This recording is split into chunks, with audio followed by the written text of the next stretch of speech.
नमस्कार दोस्तों, स्वागत है आपका हमारे चैनल पर, जहां हम हर दिन भगवत गीता के गूढ़ रहस्यों को समझने का प्रयास करते हैं। आज हम अध्याय 6 के श्लोक 8 की व्याख्या करेंगे। यह श्लोक हमें सिखाता है कि ज्ञान और ध्यान का समन्वय जीवन में शांति और स्थिरता कैसे लाता है। अगर आप इस यात्रा में हमारे साथ हैं, तो वीडियो को लाइक और शेयर करना न भूलें। पिछले वीडियो में हमने अध्याय 6 के श्लोक 6 और 7 पर चर्चा की थी, जहां हमने आत्मसंयम और ध्यान के महत्व को समझा। हमने जाना कि कैसे एक योगी अपने मन को नियंत्रित कर जीवन के उद्देश्य को प्राप्त करता है। आज के श्लोक में भगवान श्री कृष्ण आत्मज्ञानी योगी के लक्षणों का वर्णन करते हैं। यह श्लोक उन सिद्धांतों पर आधारित है जो हमें भौतिक सुखों से परे आत्मिक सुख की ओर ले जाते हैं। आइए इस श्लोक की व्याख्या में गहराई से उतरते हैं। हम लेके आए हैं आपके लिए एक खास ऑफर। अधिक जानकारी के लिए बने रहे हमारे साथ। श्री हरि बोलो। ग्रंथराज श्रीमद् भगवद गीता जी की जय। श्री परमात्मने नमः। गीता सुगीता कर्तव्या किमन्यः शास्त्र विस्तरया या स्वयं पद्मनाभस्य मुख पद्माद्विनीयः श्रिता। अथ ध्यानम्। शांताकारं भुजग शयनं पद्मनाभं सुरेशं विश्व आधारं गगन सदृशं मेघवर्णं शुभांगम। लक्ष्मीकांत कमल नयन योगिभिः ध्यान गम्यं वंदे विष्णु भव भयहरं सर्व लोकैकनाथम्।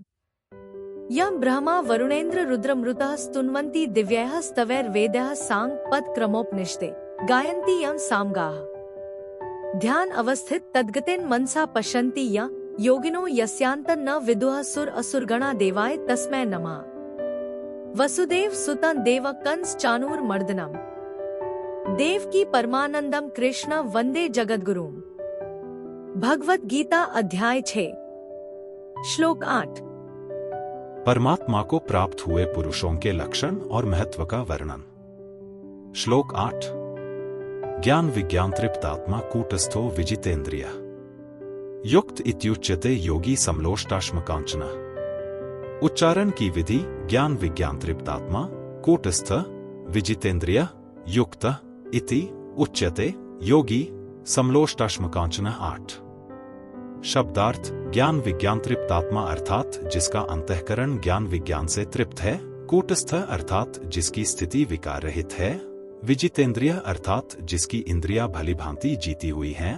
और समलोष्टाश्म कांचना अर्थात जिसके लिए मिट्टी पत्थर और सुवर्ण समान है, वह योगी अर्थात योगी।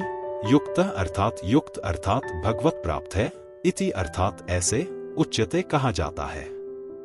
अर्थ। जिसका अंतःकरण ज्ञान विज्ञान से तृप्त है, जिसकी स्थिति विकार रहित है, जिसकी इंद्रियां भली भांति जीती हुई हैं और जिसके लिए मिट्टी पत्थर और सुवर्ण समान है, वह योगी युक्त अर्थात भगवत प्राप्त है, ऐसे कहा जाता है। 8।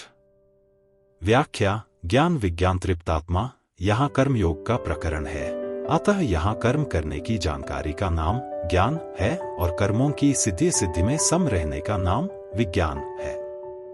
स्थूल शरीर से होने वाली क्रिया, सूक्ष्म शरीर से होने वाला चिंतन और कारण शरीर से होने वाली समाधि, इन तीनों को अपने लिए करना ज्ञान नहीं है। कारण की क्रिया, चिंतन, समाधि आदि मात्र कर्मों का आरंभ और समाप्ति होती है तथा उन कर्मों से मिलने वाले फल का भी आदि और अंत होता है, परंतु स्वयं परमात्मा का अंश होने से नित्य रहता है। अतः अनित्य कर्म और फल से इस नित्य रहने वाले को क्या तृप्ति मिलेगी? जड़ के द्वारा चेतन को क्या तृप्ति मिलेगी? ऐसा ठीक अनुभव हो जाए कि कर्मों के द्वारा मेरे को कुछ भी नहीं मिल सकता, तो यह कर्मों को करने का ज्ञान है। ऐसा ज्ञान होने पर वह कर्मों की पूर्ति में और पदार्थों की प्राप्ति में सम रहेगा। यह विज्ञान है। इस ज्ञान और विज्ञान से वह स्वयं तृप्त हो जाता है।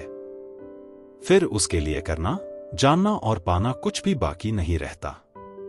कूटस्थ। कूट अहर्न एक लौह पिंड होता है जिस पर लोहा, सोना, चांदी आदि अनेक रूपों में गढ़े जाते हैं, पर वह एक रूप ही रहता है। ऐसे ही सिद्ध महापुरुष के सामने तरह तरह की परिस्थितियां आती हैं, पर वह कूट की तरह ज्यों का त्यों निर्विकार रहता है। जो कूट अहर्न की तरह स्थित रहता है उसको कूटस्थ कहते हैं। कूटवत् तिष्ठतीति कूटस्थ। विजितेंद्रिय कर्मयोग के साधक को इंद्रियों पर विशेष ध्यान देना पड़ता है, क्योंकि कर्म करने में प्रवृत्ति होने के कारण उसके कहीं न कहीं राग द्वेष होने की पूरी संभावना रहती है। इसलिए गीता ने कहा है, सर्व कर्म फलत्यागण ततः कुरु यतात्मवान। 11 अर्थात कर्म फल के त्याग में जितेंद्रियता मुख्य है। इस तरह साधन अवस्था में इंद्रियों पर विशेष ख्याल रखने वाला साधक सिद्ध अवस्था में स्वतः विजितेंद्रिय होता है। समलोष्टाश्म कांचन, लोष्ट नाम मिट्टी के ढेले का, अश्म नाम पत्थर का और कांचन नाम स्वर्ण का है। इन सब में सिद्ध कर्मयोगी सम रहता है। सम रहने का अर्थ यह नहीं है कि उसको मिट्टी के ढेले, पत्थर और स्वर्ण का ज्ञान नहीं होता। उसको यह ढेला है, यह पत्थर है, यह स्वर्ण है, ऐसा ज्ञान अच्छी तरह से होता है और उसका व्यवहार भी उनके अनुरूप जैसा होना चाहिए वैसा ही होता है। अर्थात वह स्वर्ण को तिजोरी में सुरक्षित रखता है और ढेले तथा पत्थर को बाहर ही पड़े रहने देता है। ऐसा होने पर भी स्वर्ण चला जाए, धन चला जाए तो उसके मन पर कोई असर नहीं पड़ता, और स्वर्ण मिल जाए तो भी उसके मन पर कोई असर नहीं पड़ता। अर्थात उनके आने जाने से, बनने बिगड़ने से उसको हर्ष शोक नहीं होते। यही उसका सम रहना है। उसके लिए जैसे पत्थर है वैसे ही सोना है, जैसे सोना है वैसे ही ढेला है, और जैसे ढेला है वैसे ही सोना है। अतः इनमें से कोई चला गया तो क्या, कोई बिगड़ गया तो क्या, इन बातों को लेकर उसके अंतःकरण में कोई विकार पैदा नहीं होता। इन स्वर्ण आदि प्राकृत पदार्थों का मूल्य तो प्रकृति के साथ संबंध रखते हुए ही प्रतीत होता है, और तभी तक उनके बढ़ियापने का अंतःकरण में असर होता है। पर वास्तविक बोध हो जाने पर जब प्रकृति से संबंध विच्छेद हो जाता है, तब उसके अंतःकरण में इन प्राकृत भौतिक पदार्थों का कुछ भी मूल्य नहीं रहता। अर्थात बढ़िया सब पदार्थों में उसका संभाव हो जाता है। सार यह निकला कि उसकी दृष्टि पदार्थों के उत्पन्न और नष्ट होने वाले स्वभाव पर रहती है। अर्थात उसकी दृष्टि में इन प्राकृत पदार्थों के उत्पन्न और नष्ट होने में कोई फर्क नहीं है। सोना उत्पन्न और नष्ट होता है, पत्थर उत्पन्न और नष्ट होता है, तथा ढेला भी उत्पन्न और नष्ट होता है। उनकी इस अनित्यता पर दृष्टि रहने से उसको सोना, पत्थर और ढेले में तत्व से कोई फर्क नहीं दिखता। इन तीनों के नाम इसलिए लिए हैं कि इनके साथ व्यवहार तो यथायोग्य ही होना चाहिए और यथायोग्य करना ही उचित है, तथा वह यथायोग्य व्यवहार करता भी है, पर उसकी दृष्टि उनके विनाशीपने पर ही रहती है। उनमें जो परमात्म तत्व एक समान परिपूर्ण है, उस परमात्म तत्व की स्वतः सिद्ध समता उसमें रहती है। युक्त इत्युच्यते योगी, ऐसा ज्ञान विज्ञान से तृप्त, निर्विकार, जितेंद्रिय और संबुद्धि वाला सिद्ध कर्मयोगी युक्त अर्थात योगारूढ़ समता में स्थित कहा जाता है। अगले वीडियो में हम अध्याय 6 के श्लोक 9 की चर्चा करेंगे, जहां हम जानेंगे कि एक योगी अपने व्यवहार में समानता कैसे बनाए रखता है। यह श्लोक हमें सिखाएगा कि हर किसी में एक समानता देखना कैसे संभव है। दोस्तों, आज का श्लोक आपको कैसा लगा? क्या आप भी ये मानते हैं कि भगवद गीता सिर्फ एक धार्मिक ग्रंथ नहीं, बल्कि जीवन जीने का एक पूरा नक्शा है? अगर हाँ, तो इस वीडियो को लाइक और शेयर करके अपनी सहमति जरूर बताएं। और हाँ, आपके लिए खास ऑफर में वाउचर और YouTube प्रीमियम जीतने का सुनहरा मौका है। बस चैनल को सब्सक्राइब करके QR कोड पर जाकर अपनी डिटेल्स भर दो और कमेंट करें। अगर आपके कमेंट पर 9 लाइक्स आए तो 2 महीने का YouTube प्रीमियम आपका। क्या बात है ना?